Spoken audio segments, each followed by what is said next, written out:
Are you awake this Sunday? I'm in the middle.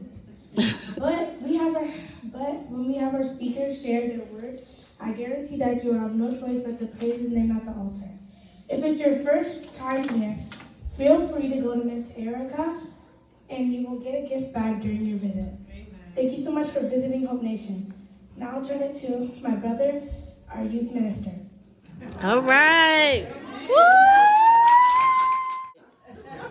Yay. Amen.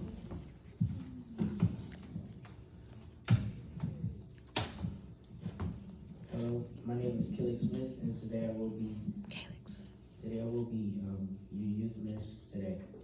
Amen. If you could take your Bibles to 1 Samuel 16 through 17.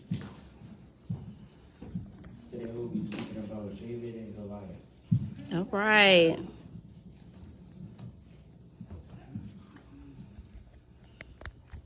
Before I go into most of it, we need to figure out who David is. And God says that David was a nice-looking young boy.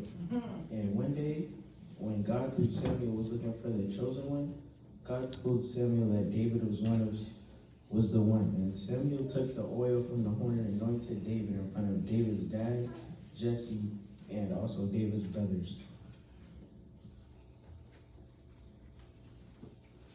So if I were David's dad or his brothers, first, if I was David, I would be overjoyed for being the one that God saw greatness in.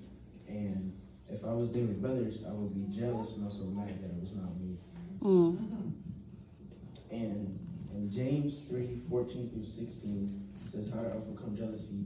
It says, but if you harbor bitter envy and selfish ambition in your hearts, do not boast about it or deny the truth. Such wisdom does not come down from heaven, but is earthly, unspiritual, and demonic.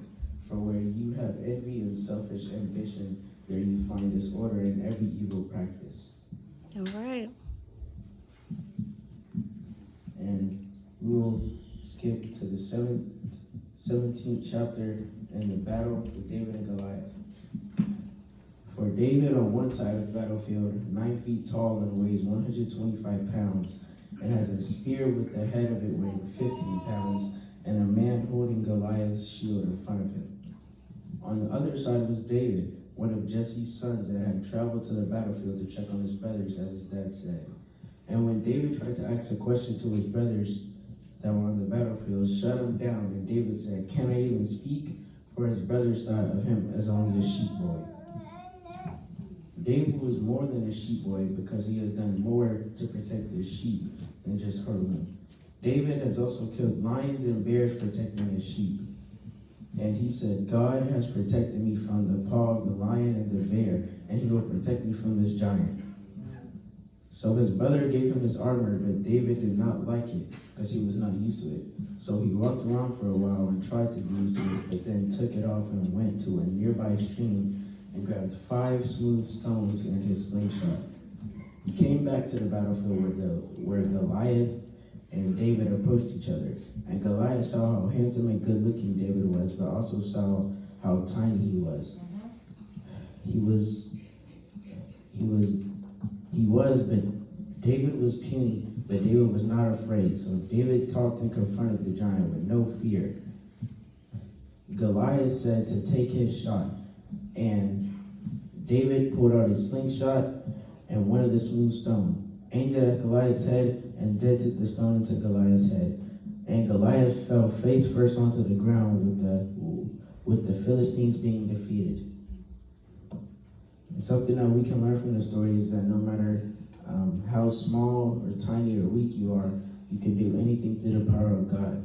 That's right. Come on. Great job, Calix. Amen.